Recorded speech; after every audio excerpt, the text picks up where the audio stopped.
Over 34 million people in the U.S. don't have enough food. More diverse and adaptable crops are needed to address challenges in food production made worse by climate change. Small, sweet berries called groundcherries may not feed the country, but along with other related orphan crops, they could strengthen food supplies. Unfortunately, these distant relatives of tomatoes aren't ready for large-scale production, at least not yet. Cold Spring Harbor Laboratory, CSHL, professor and HHMI investigator Zachary Lippman is working to change that. They may also be key in scaling up other nightshade plants for widespread use. Lippman says, the nightshade family encompasses more than 20 crops.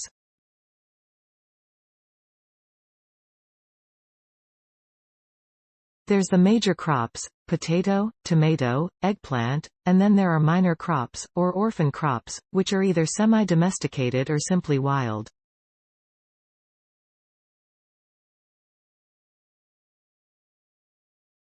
A lot of those have not received a lot of research attention, but might have more potential for greater production if they could be developed further. Groundcherries are ideal models of the nightshade family because of their similar genetics and long evolutionary history.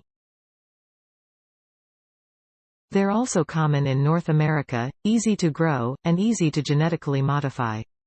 But their most interesting attribute, Lippman says, might be the papery, balloon-like husk, or inflated calyx, that surrounds their berries. It seems to have evolved independently multiple times in flowering plants, Lippman explains. It's not clear whether it's a quirk of evolution, an adaptive trait, or both.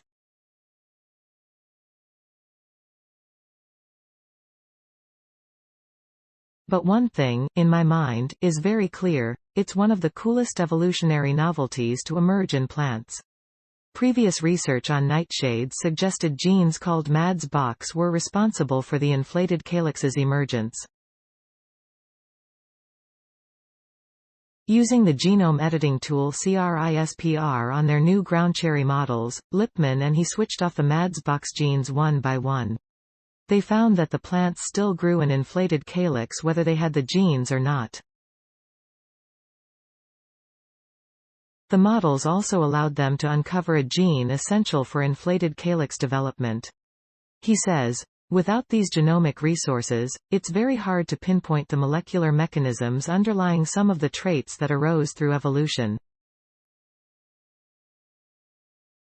We think with our new resource, our new genomes, we can dissect this whole process. Lippman calls the new groundcherry models the poster children for what's coming next from his lab.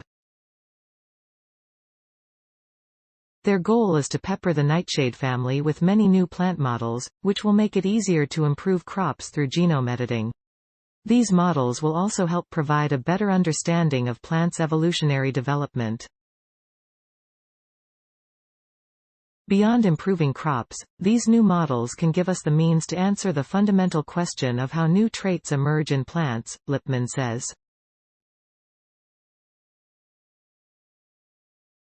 I think Jia's going to be the one to tackle that going forward.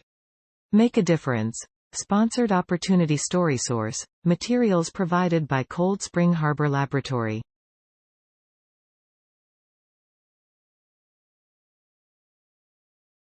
Original written by Nick Worm. Note: content may be edited for style and length.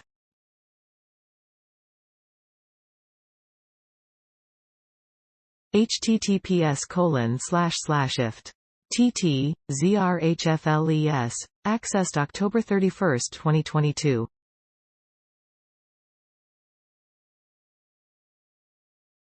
Thanks for watching. Please subscribe my channel for more videos.